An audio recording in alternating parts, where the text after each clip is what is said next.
Amém. A todos os nossos convidados, amigos, irmãos, você que estava de férias aí, irmão Antônio Campos, que estava com a caravana aí, voltou, está aí já de volta.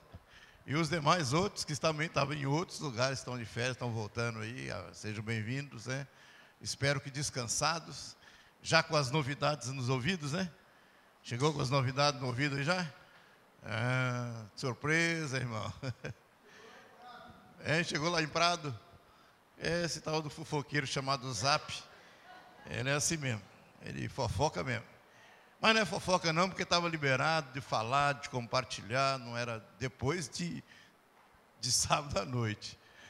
Mas nós estamos assim, contentes com o que Deus está fazendo, está nos separando aí para, dona Vera? Para servirmos o Senhor no desafio que está sendo proposto para nós. Na verdade, estamos emprestando mais 2 soldados, mas ainda contamos os 300. Então, nós estamos aí no número dos 300. E o alvo é aquele ali, olha. A partir de então, você vai ver esse número aí agora como sendo o número do nosso desafio. Número como que nós temos que pensar. Desses 500 aí, uma parcela é minha, a outra é sua, né? Então, você vai trabalhar nesse sentido, orar nesse sentido, para que Deus esteja alcançando aí. Então nós não estamos perdendo, nós estamos enviando, o pastor Emerson e Damares para Vila Velha. Graças a Deus por isso. Amém? Então, você que veio pela primeira vez, seja bem-vindo, segunda, terceira, quarta, continue vindo até se tornar parte dessa família, e que Deus possa estar te abençoando poderosamente a cada tempo da sua vida. Nós vamos ler uma história, aliás, a Bíblia é uma história, né? Conversando um dia com o irmão Antônio, você não, é o outro ali, e a gente conversando sobre a questão da Bíblia é uma história, né?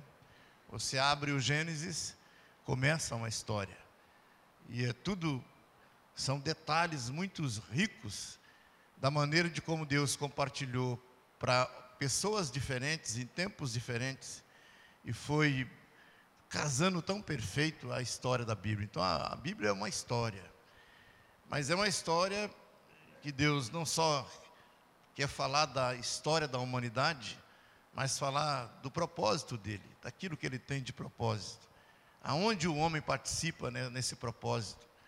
E às vezes quando o homem não corresponde, com aquele seu propósito, as coisas acontecem de forma que não sai de acordo com como as pessoas querem. Então, o livro de Juízes é mais um pedaço desse período que o Senhor está contando. Conforme você sabe, é um período entre a história de Josué e começar a história dos reis. Então, foi um período em que juízes governaram, juízes, homens que foram despertados por Deus, ou levantados por Deus, num período difícil. E aí ele entra em ação através daquele juiz, para dar a libertação, para fazer com que o povo de Israel fosse ajudado diante daquela situação de opressão, de dificuldade que eles estavam passando. E hoje nós vamos ler Juízes capítulo 6, uma história bem conhecida, e que nós, como igreja, estamos vivendo aqui um momento de desafio. Não é para substituirmos os que estão sendo enviados, mas sermos despertados na parte que nos cabe como igreja de fazê-lo. Juízes capítulo 6 diz assim: fizeram os filhos de Israel o que era mal perante o Senhor. Por isso o Senhor os entregou na mão dos midianitas por 7 anos. Prevalecendo o domínio dos midianitas sobre Israel, fizeram esses para si, por causa dos midianitas, as covas que estavam nos montes e as cavernas e as fortificações. Porque cada vez que Israel semeava, os midianitas, os amalequitas, como também os povos do Oriente, subiam contra ele. E contra ele se acampavam, destruindo os produtos da terra até a vizinhança de Gaza. e não deixavam em Israel sustento algum, nem ovelhas, nem bois, nem jumentos, pois subiu com os seus gados e tendas, e vinham como gafanhotos, em tanta multidão que não se podiam contar, nem a eles, nem a seus camelos, e entravam na terra para a destruir. E assim Israel ficou muito debilitado com a presença dos midianitas. Então os filhos de Israel clamavam ao Senhor, e tendo os filhos de Israel clamado ao Senhor por causa dos midianitas, o Senhor lhes enviou um profeta que lhe disse: assim diz o Senhor Deus de Israel: eu é quem vos fiz subir do Egito e vos tirei da casa da servidão, e vos livrei da mão dos egípcios e da casa de todos quantos vos oprimiam. E eu os expulsei de diante de vós e vos dei a sua terra. E disse: eu sou o Senhor vosso Deus, e não temais os deuses dos amorreus, em cuja terras habitais. Contudo, não destes ouvido à minha voz. Senhor, nós precisamos da sua ajuda, porque a tua palavra, ela necessita de revelações, e a revelação dada do Espírito Santo para o coração de cada um, que nós entendemos que só no fato de lermos a palavra, o Senhor já fala, o Senhor já dá detalhes, e em particular a cada um de nós. Mas o que nós queremos aqui hoje é continuar falando do processo que o Senhor tem para nós como igreja. Hoje de manhã falamos sobre a necessidade da unidade como um corpo, e que agora, Senhor, possa trazer mais um recado para nós, diante daquilo que nós como igreja, Congregação Betânia, nós precisamos entender e nos envolver nesse projeto que nós fazemos parte dele. Em nome de Jesus, é o que nós te pedimos. Amém. Conforme lemos, a história que começa aqui numa situação complicada, né? Porque Israel mais uma vez agora subjugados por outros povos, e diz o texto aqui, conforme nós lemos, a situação ficou crítica, né? Porque esses povos que vinham, vamos dizer assim, aproveitar da situação, só esperava o tempo da lavoura, o tempo da colheita, deixava eles plantarem, deixa eles regarem, deixa eles cuidarem, deixa eles engordar o gadinho, né? E quando tudo estava assim no ponto de desfrutarem, aí eles chegavam, aí vinham com o acampamento deles, montavam acampamento fora de um lugar ali, aí partiam para o saquear, né, daquilo que Israel tinha feito com tanto trabalho. E isso, conforme nós vemos o texto, capítulo 6, verso 1, tem uma causa, tem um porquê. E qual era a causa? O povo de Israel voltou as suas costas contra o Senhor, pecava contra Deus. Então a razão porque eles eram submetidos a esse jugo de escravidão, de medo, de dificuldade, era puramente por causa do pecado deles, conforme diz no verso 1, né? E fizeram os filhos de Israel o que era mal perante o Senhor, por isso o Senhor os entregou nas mãos. Então é uma forma de Deus disciplinar, é permitindo que situações negativas aconteçam. Então a gente pensa assim, Deus castiga, Deus tem prazer em fazer isso? Não, o prazer dele, o coração de Deus é abençoar. Eu é que sei o pensamento que eu tenho a vosso respeito, diz o Senhor. Qual é o pensamento? De paz e não de mal. Então o coração de Deus é amor, o coração de Deus é pensar o melhor. Porém, quando nós deixamos de observar aquilo que Deus tem de bom para nós, de obediência, Ele permite então que situações aconteçam para a nossa disciplina, para a nossa correção. E aqui o povo de Israel ficou 7 anos submetidos a vamos dizer assim, esse tratamento, plantando, mas não colhendo, né? Criando, mas não aproveitando de nada, e vivendo debaixo de um medo, de um pavor, conforme Deus diz o texto aqui, que eles não tinham nem o privilégio de morar em casas, eles moravam em covas, né? Cavavam buracos, entravam dentro dos buracos para poder se esconder. A moradia deles era covas, cavernas, e eles assim ficavam ali tentando se protegerem daquilo que estava acontecendo de contrário. Mais uma coisa que a gente lê nesse texto, no verso 7, mais dentro, se você quiser acompanhar aí, algo de interessante acontece. 7 anos já estava ali se passando de sofrimento, de aperto, crise.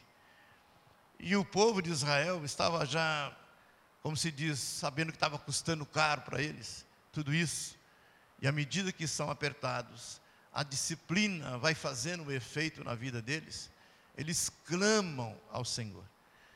E esse clamor aqui, não é simplesmente um gritar, né? O povo clama ao Senhor. Esse clamor sai lá de dentro, sai da alma.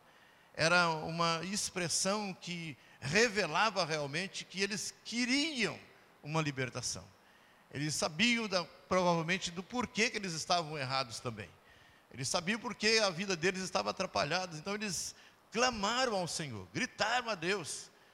E isso para nós é vamos dizer assim, uma palavra no sentido da gente pensar sobre isso também. Diante daquilo que Deus tem perguntado para nós. O que é que você quer que eu faça? Né? Parece uma redundância, mas Ele está perguntando porque Ele quer saber se nós realmente queremos alcançar aquilo que nós temos sentido falta. E muitas das vezes as nossas orações é apenas palavras, né, que não fazem muito efeito, no sentido do sair do coração, sair da alma. E eu acredito que essa expressão sair do coração, do espírito da gente, é tão séria, tão importante, que a Bíblia fala que o Espírito Santo geme através de nós, com gemidos inexprimíveis. Então, ou seja, Deus, Ele quer nos levar diante de situação, de a gente olhar minha causa e causa outras, em que nós estamos envolvidos, mas não simplesmente olhar para a situação, vamos pensar das pessoas que estão sofrendo nesse mundo e sentir pena deles. Tadinho deles, coitadinho deles. Ai, que pena.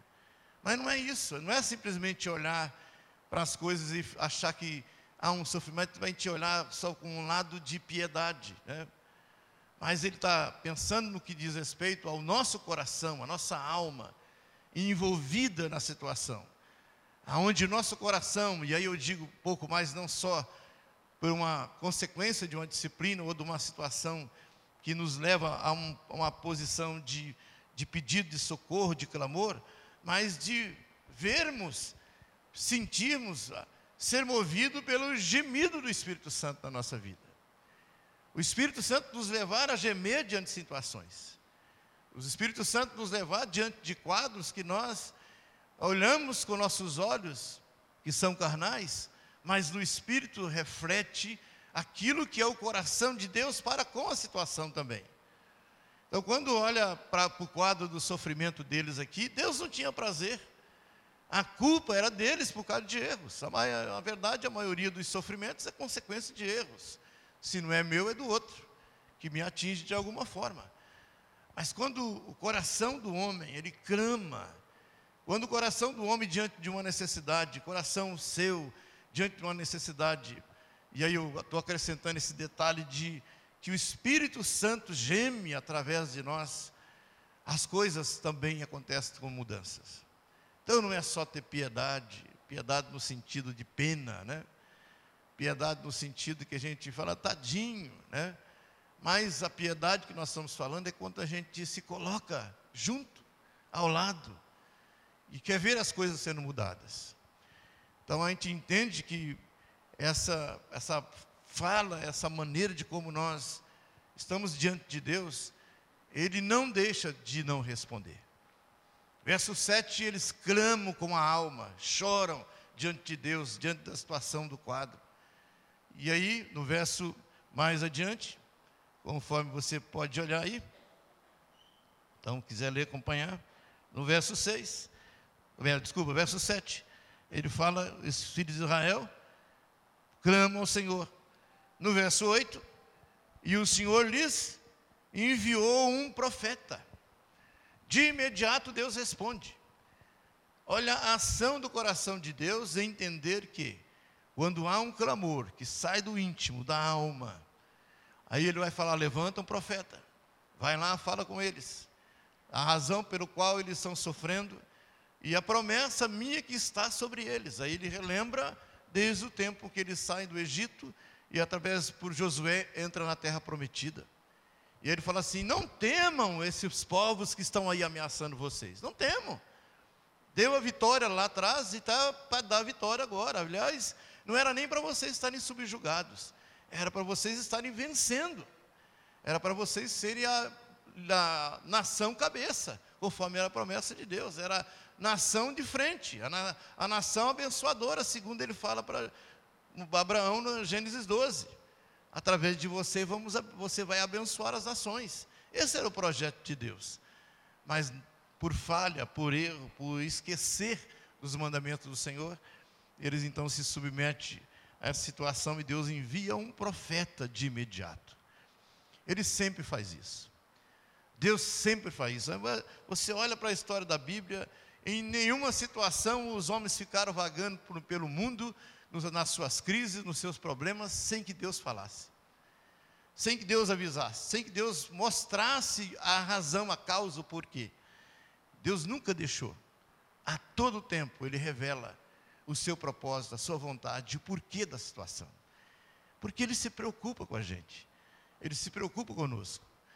Se preocupa no sentido da minha vida como indivíduo, nós como igreja, e aquilo que tem de proposta para nós, como igreja, como congregação, do desafio que nós temos diante desse mundo em que nós vivemos, onde nós estamos aí como plantados e precisando dar frutos. Então nós estamos falando agora de 500. 2021 vai ser a nossa data da multiplicação em abril de 2021. E aí nós estamos falando assim: se envolva nesse projeto. Se envolva nesses projetos, porque Deus quer sim nos levantar como alguém que vai levar a mensagem de boas novas, de libertação. Quem sabe somos nós o profeta que Ele vai levantar, e com certeza somos, num certo sentido, de proclamar as boas novas. E a gente pensar, nós temos que levar essa mensagem, a mensagem de libertação aos que não têm o conhecimento de Cristo.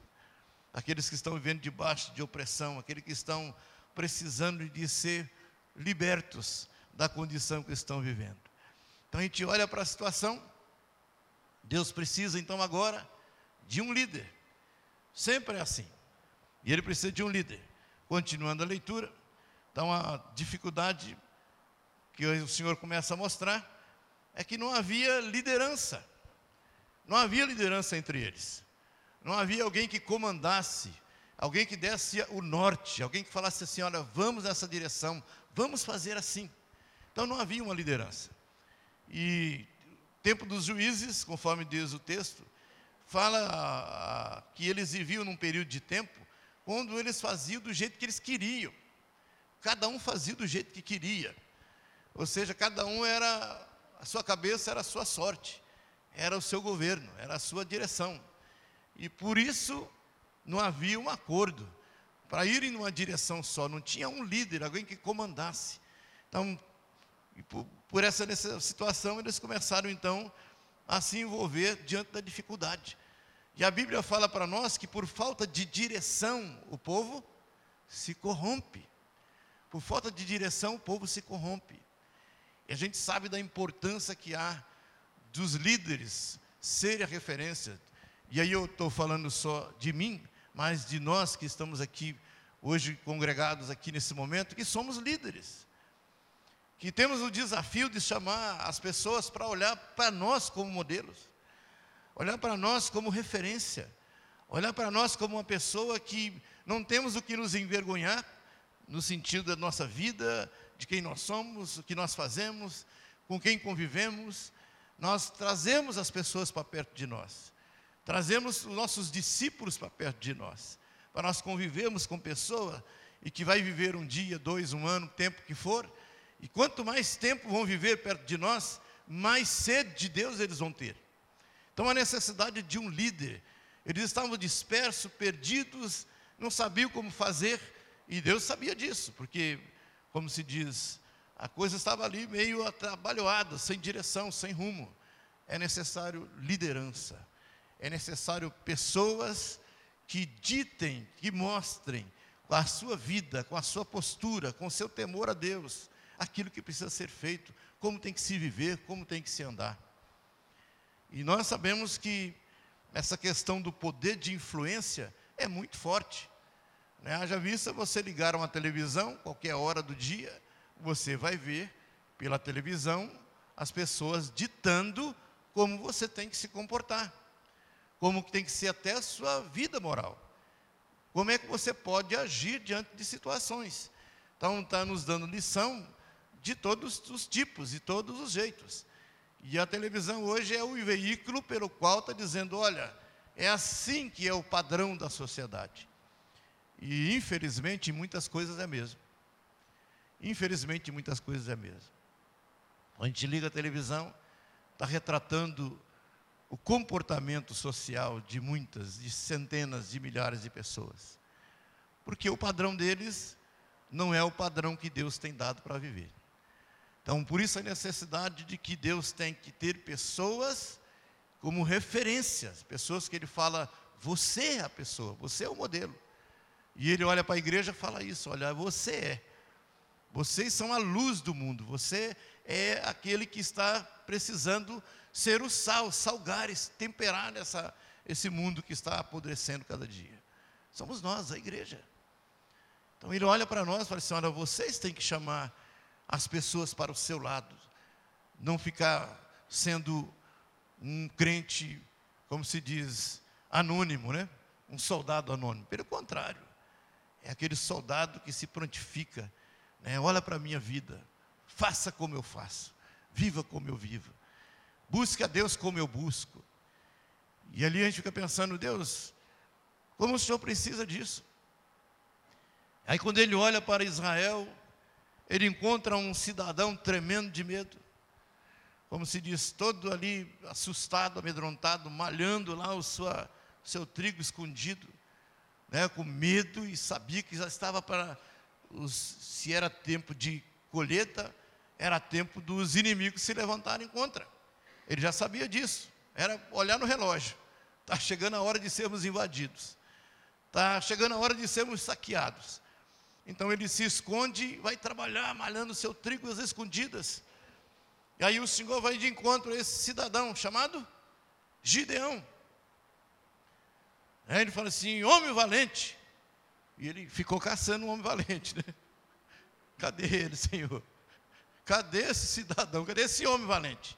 É você, Gideão? Digo, eu, Senhor, que isso? Certeza, o senhor está enganado. O senhor está no endereço errado, né? Eu acho que você está no endereço errado. Não, você é o homem valente. Você é o homem valente. Você é a pessoa que eu estou à procura. Varão valoroso. Quem eu, Senhor? Que isso? Eu acho que o senhor está enganado, né? E ele questiona Deus sim, porque depois ele começa a pedir provas. Coloca lã, tira lã. É questionando, é querendo sair fora. É querendo que Deus provasse por todos os jeitos que ele era o cara. Que o Senhor tinha um projeto através da vida dele. E ele tentando se esquivar, o Senhor, não, você é o cara valente. Você é o homem valente que eu estou escolhendo. Que eu estou separando dentro do povo de Israel. Porque Israel está precisando de uma referência, de um homem valente. De alguém valoroso, de alguém que esteja vendo as coisas de maneira diferente. Vendo o mundo de maneira diferente. E aí, Gideão fica ali titubeando entre as ideias, né? Mas acabou sendo envolvido por Deus, como você sabe a história, né, para chegar até o tempo em que Ele coloca a sua vida à disposição. No verso 16 do capítulo 6, Deus olha para Gideão de uma maneira que Ele o compara com um exército. Ele o compara como um exército. Agora pensa o quadro. O sujeito amedrontado, assustado, com medo de tudo. O Senhor o chama de valente, de valoroso, e compara ele como um exército. Está na Bíblia. Quer ler? Está lá no verso 16. Ferirás os midianitas como se fosse um só homem. Ele sozinho vai ferir um outro exército opositor como se fosse um só homem. Deus o compara como um exército. Olha para ele assim e fala assim, você é o cara, rapaz. Você é o cara. Ele, eu não, Senhor. Eu sou da tribo de Manassés. E a nossa tribo, Senhor, é a mais pobrezinha de Israel. Então, como é que o Senhor está olhando para nós e falando alguma coisa nesse sentido? Para mim, não sou, não. Valente, valoroso, e você é um exército. Você vale por um exército. E eu fico pensando no desafio que nós temos de pensar dessa forma, de olhar para nós e nos vermos na condição em que Deus nos vê. Cantamos uma letra de música assim, não cantamos? Eu sou aquilo que o Senhor diz que eu sou. Eu sou aquilo que o Senhor diz que eu sou. É isso que eu sou. E a gente olha para as circunstâncias, olha para algumas coisas que nos envolvem de alguma maneira e começamos a nos diminuir. E a situação ali, as circunstâncias realmente não eram boas. O senhor Gideão não tinha onde se escorar, não tinha por onde apelar, onde contratar com os exércitos. Vamos contratar alguns para guerrear por nós, conforme muitos fazem isso. Hoje a guerra moderna acontece isso, né? O empreitar, o contratar outros exércitos para lutar por eles. Mas Gideão não tinha nem comida, nem condição de cuidar da sua própria alimentação. Como é que ele ia contratar exército? Como ele ia contratar? Mas Deus falou, é você, cara. Você é a pessoa. Então Deus olhava para Gideão e o via de maneira diferente. Diferente.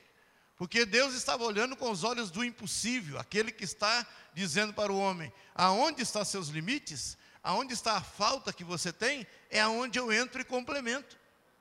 Não é verdade? Não é a sua experiência, não é a nossa experiência? Da gente olhar para nós e dizer, mas quem somos nós? Quem sou eu?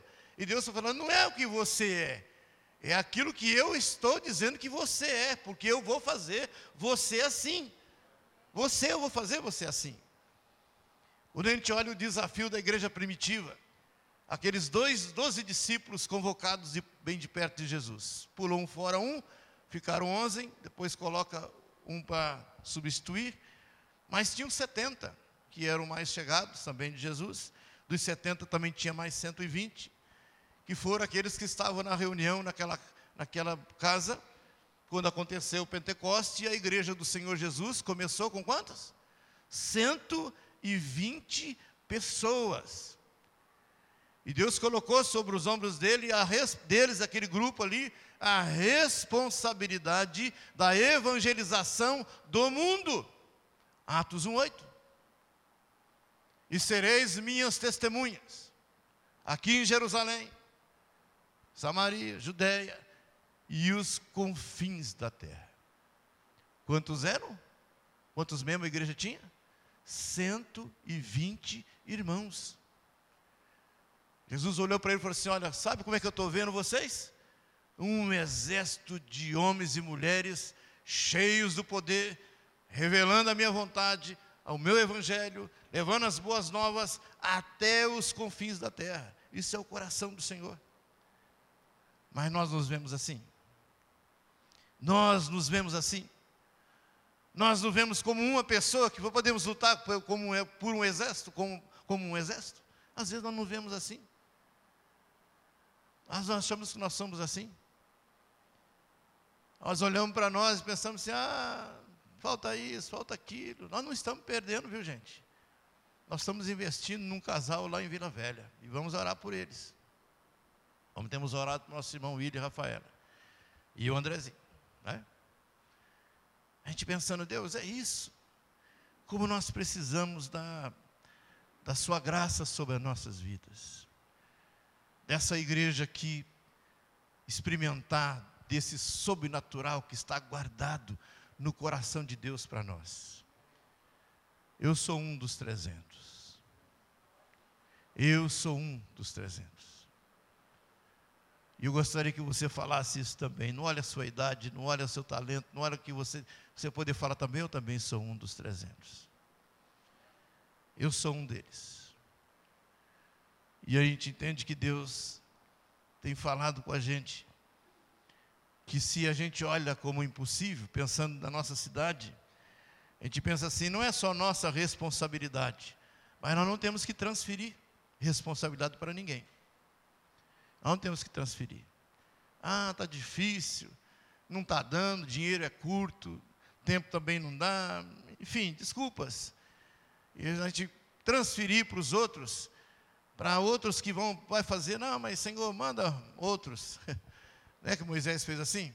Ah, mas eu, Senhor, sou pesado de língua, eu falo a língua do cabritês, eu não falo mais nem direito mais, minha língua é pesada, né? E aí ele falou, não, inventou desculpa, aí, Senhor, manda outro.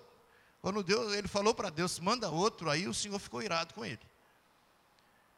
Enquanto ele estava se desculpando na limitação dele, o Senhor estava tolerando. Mas quando ele falou assim, manda outro, aí Deus ficou irado.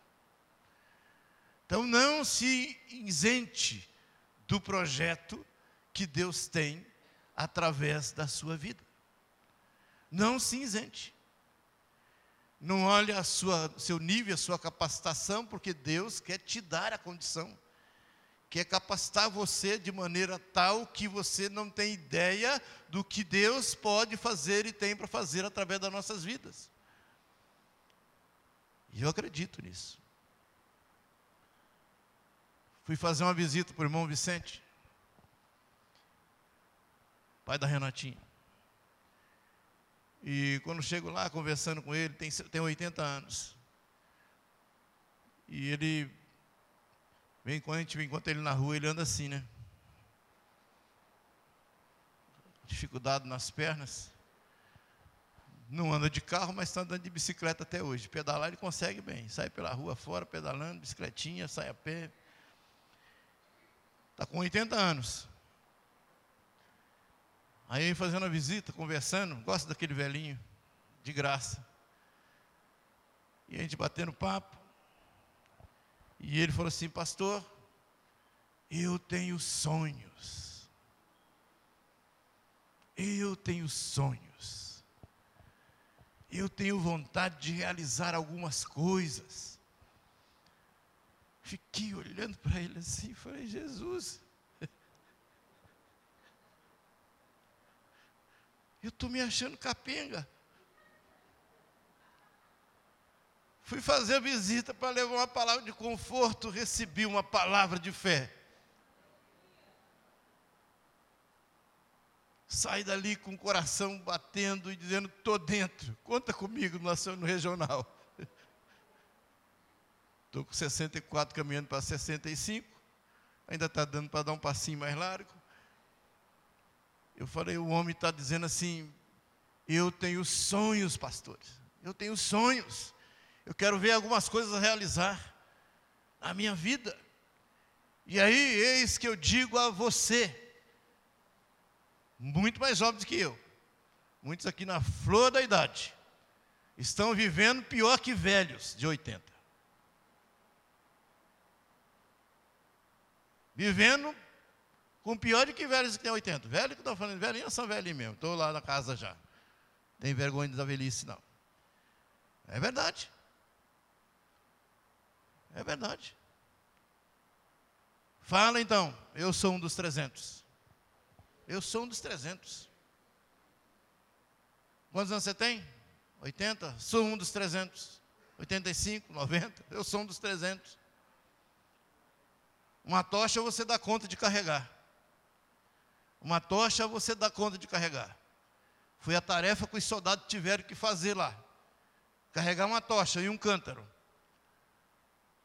Não precisaram carregar canhão, não precisaram carregar nada, porque Deus estava com eles falando assim, olha, aquilo que vai acontecer é por mim. É por mim. Um exército de 135 mil estava se levantando contra Gideão.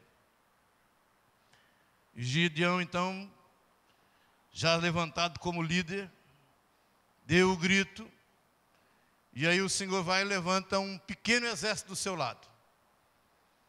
Do outro lado, 135 mil soldados, vinham como gafanhotos, e tudo com fome. Não trazia nem a matula para o lanche da viagem. Chegando lá, nós vamos comer. Tem carneiro, tem boi para a gente fazer churrasco, tem tudo lá. Não precisa levar nada não, está tudo lá. Vamos comer, servir do self-service lá do Senhor de Israel. Então a gente pensa assim, 135 mil. Gideão vai e faz um movimento e levanta um exército do lado dele, né? Pequeno exército. E ele começa então a pensar em enfrentar. Mas antes eu quero falar de 3 coisas importantes que acontecem na vida de Gideão. A primeira delas você vai encontrar no livro, no Juízes 6, 26. A primeira delas. 3 coisas importantes que bate. Tem o tempo de conversa, tempo de bate-papo com Deus, de tratamento, de fé. 6:26 diz assim: edifica ao Senhor teu Deus um altar no cimo deste baluarte e camadas de pedras, e toma o segundo boi e oferecerás em holocausto com a lenha dos postes ídolos que vieres a cortar. Então, a primeira coisa que Deus fala para Gideão: restaura a fé sua e do povo. Porque havia um tempo em que o silêncio, a dificuldade, o aperto, tudo aquilo estava culminando para negarem a Deus. Estavam vivendo uma vida atabalhoada. Então a primeira coisa que Deus fala: restaura a sua vida de fé. Restaura a sua vida de fé. Porque as coisas não são feitas por força nem por violência, mas sim pelo Espírito Santo de Deus. Zacarias 4, verso 6. Não é por força nem por violência, mas pelo Espírito de Deus. Ele restaura o altar. Isso quer dizer, restaura a fé. Leva as pessoas a pensar agora que toda dificuldade, toda limitação, todos os problemas, gente, a nossa resposta, a nossa solução está onde? Em Deus, na nossa fé. No nosso coração, que começa agora a olhar para Jeová e declarar as verdades de quem Ele representa para você, para mim, para nós. Quem representa Jeová para nós, quem representa a Trindade Santa para nós. Por isso fala que os verdadeiros adoradores adoram o Senhor de que maneira? Em espírito e em verdade, restaurando o altar, restaurando o nosso coração, a nossa fé, as nossas convicções em Deus. Senhor, Tu és o nosso Deus, o Senhor é aquele que está com a gente. E nós somos mais que vencedores. Eu olho para as minhas questões pessoais, sou mais que vencedor. Olhamos para os desafios que nós temos, eu como ministério sou mais que vencedor. Olhamos como igreja, somos mais que vencedores. Há um desafio, mas nós somos mais que vencedores. Restaura o altar. Restaura o altar. Onde nosso coração começa a louvar o Senhor da maneira como nós precisamos louvar e adorá-lo. A segunda coisa que ele faz, lá no quintal deles, lá num canto, tinha alguns ídolos, em que o pai dele e outros adoravam, e o Senhor falou assim: está vendo? Consertou a sua vida comigo, agora faz o seguinte, mexe na caixa de marimbondo lá. Vai lá mexer na caixa de marimbondo. É um medinho que muitos têm, às vezes, hoje em dia, de cala a boca, não fala contra religiões, não fala contradizendo religião, doutrinas que são erradas. Nós ficamos ali aprendendo a ser educados, sem falar aquilo que é verdade, contra aquilo que é errado, e está levando as pessoas para o inferno, para a condenação eterna. Vai lá, arranca tudo. E Gideão jantou alguns lá, e laçou o trem e jogou para o chão afora. Dia seguinte, alvoroço no bairro. Alvoroço. E quem foi? Foi Gideão. O dedo duro estava lá já para entregar. Olha, foi Gideão. Foram na casa do pai de Gideão. Olha, senhor, o negócio é o seguinte: seu filho meio doido, pirou. Um dia desse ele estava lá fazendo uma oferta ao Senhor lá. Aí ele ficou meio doido agora. E resolveu quebrar nossos postes ídolos e arrancou tudo e está lá pelo chão afora. E ele está dizendo que esses deuses não servem para nada. Aí o pai de Gideão, apertadinho, falou: vem cá, ele é Deus? Aqueles postes ídolos são Deus mesmo? Então que eles se defendam. Que eles se defendam. Aí os sujeitos saíram murchinho, porque os deuses não eram nada, diante daquele Deus que estava com Gideão, já demarcando a derrota daqueles.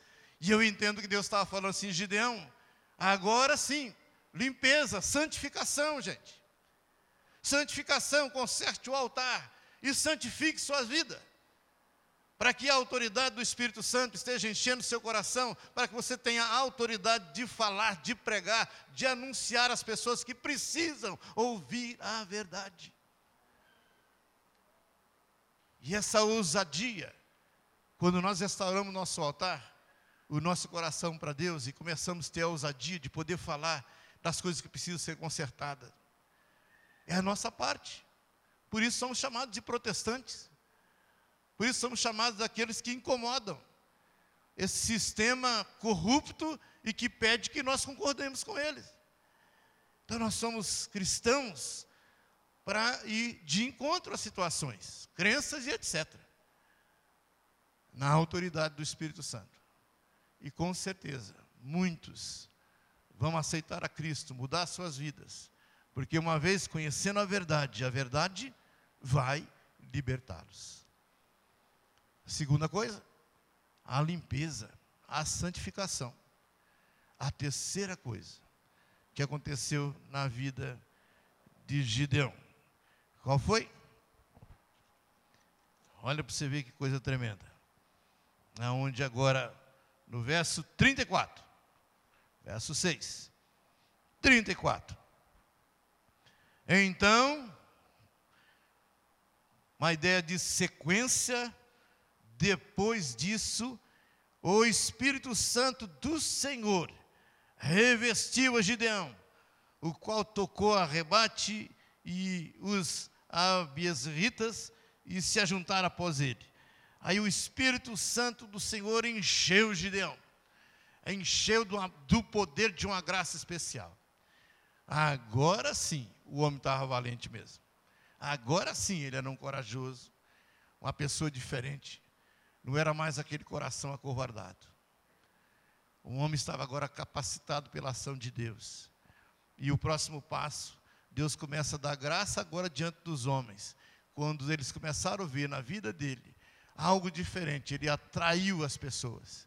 E alguns milhares se agregaram a Gideão. 32 mil se agregaram a Gideão. 32 mil. 32 para enfrentar 135 mil. Então a gente olhando nessa matemática, né, que era na base de 4 por 1. Cada um israelita enfrentando 4 dos inimigos. Mas aí Deus falou assim: Gideão, tem muitos aí. Tem muito. Mas como, Senhor? Lá é 135, aqui é 32. Tem muito, Gideão. 4 por 1, tem muito, Gideão. Vamos fazer o seguinte. Dá um grito aí no meio do povão aí. Ei, turma, vocês estão se borrando aí, estão passando, como se diz, estão com medo. Pode retirar. Quem tiver os medrosos, aqueles que são covardes, aqueles que não estão a fim de encarar a confusão mesmo, que estão mais para correr do que para lutar, pode tirar o time fora. Quantos saíram? 22 mil. Saíram de fininho, outros grossinho também, foram saindo fora. E desapareceram pelo carro para fora. Dos 32 ficou só 10 mil. Agora a matemática ficou mais apertada. Né? Ficou apertada. Que agora não era mais 4 por 1. Agora era, né, uma turma contra um só. E a gente vai assim, mas agora nós vamos. Foi não, Gideão. Ainda tem muita gente. Vamos fazer mais uma peneirada aí. Leva esse povo para o rio, lá para o Ribeirão. E como diz, não sei se está todo mundo com sede, mas ele falou, faz todo mundo beber água. Que ali vai fazer a seleção. E eles imaginam aqueles 10 mil homens num córrego bebendo água. Gente, não me pergunta a maneira de como Deus fez essa seleção, não. Como é que foi separado aí o olheiro de Deus para separar.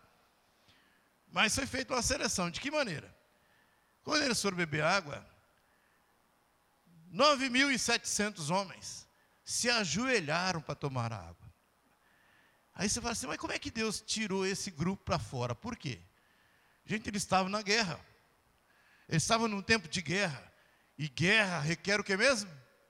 Vigilância, atenção, estar pronto, olhando para os lados. Você tem que estar, como se diz, arisco, né? Tem que estar esperto. Opa, peraí. Aí os sujeitos ajoelharam e foram beber, lamber a água como se fosse cachorro tomando água. E falou assim, esses aí você pode dispensá-los, porque são aqueles desatentos, aqueles que não estão vigiando, não estão muito ligados no tempo da batalha. Não estão ligados. Dispensa-os. E dali foram quanto? 9.700 homens. Sobraram quanto? 300 homens. Aí o Senhor falou assim, agora sim, você tem um exército que eu quero. Para enfrentar quantos? 135 mil soldados. Mas Deus falou assim, olha, Gideão, não é você que vai guerrear, sou eu que vou guerrear. Sou eu que vou enfrentar. Trazendo para nós aqui, a nossa batalha não é contra a carne, não é contra sangue. A nossa batalha é contra o mundo espiritual.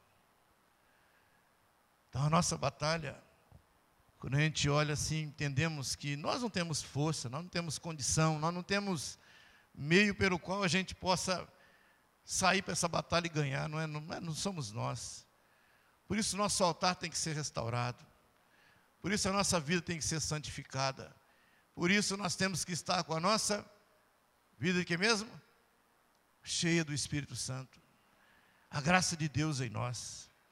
E eu volto lá naqueles 120 pessoas que estavam ali naquela reunião importante da fundação da igreja de Cristo na terra.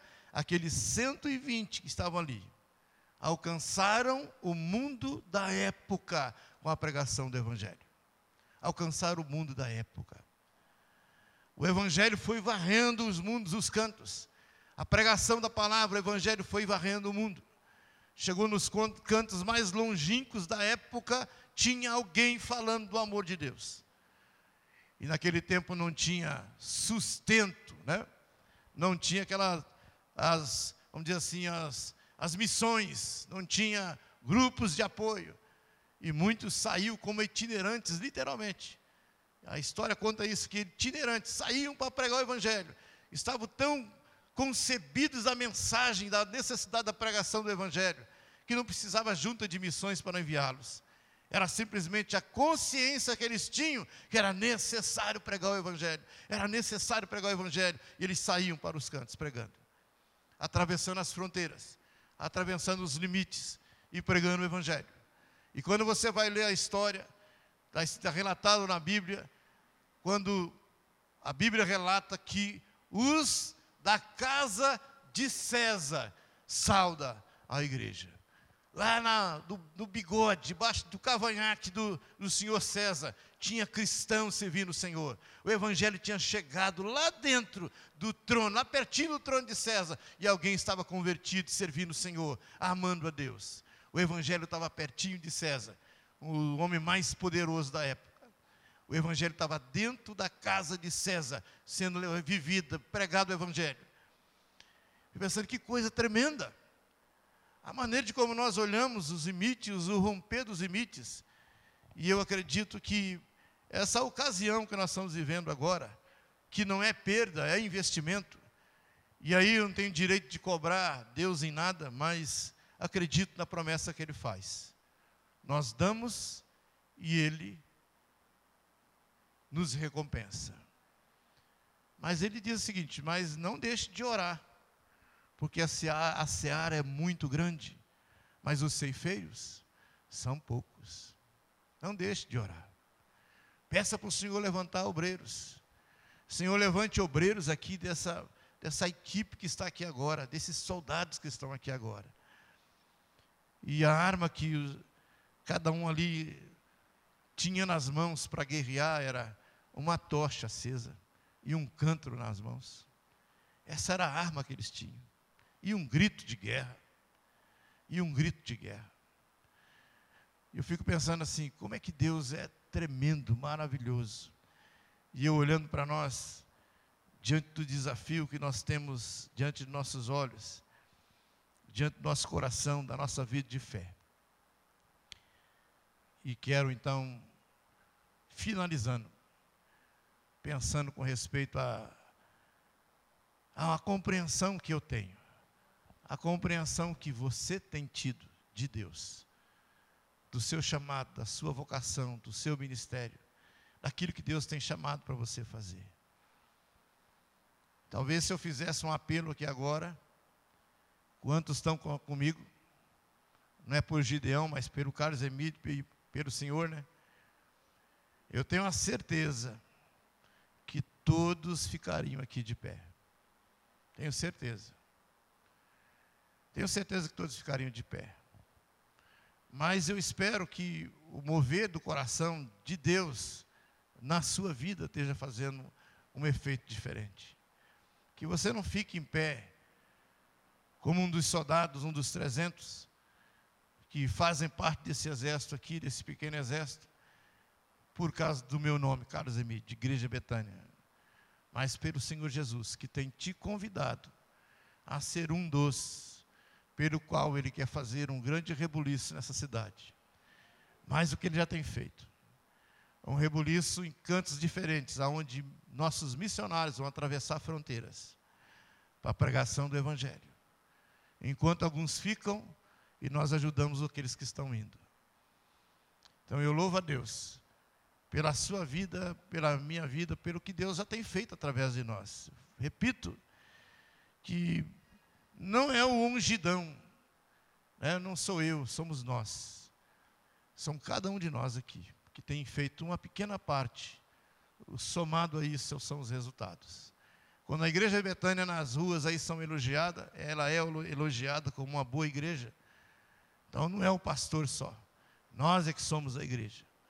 Você que é parte dessa igreja, você que faz parte desse rebanho, desse exército aqui. Jovens, né?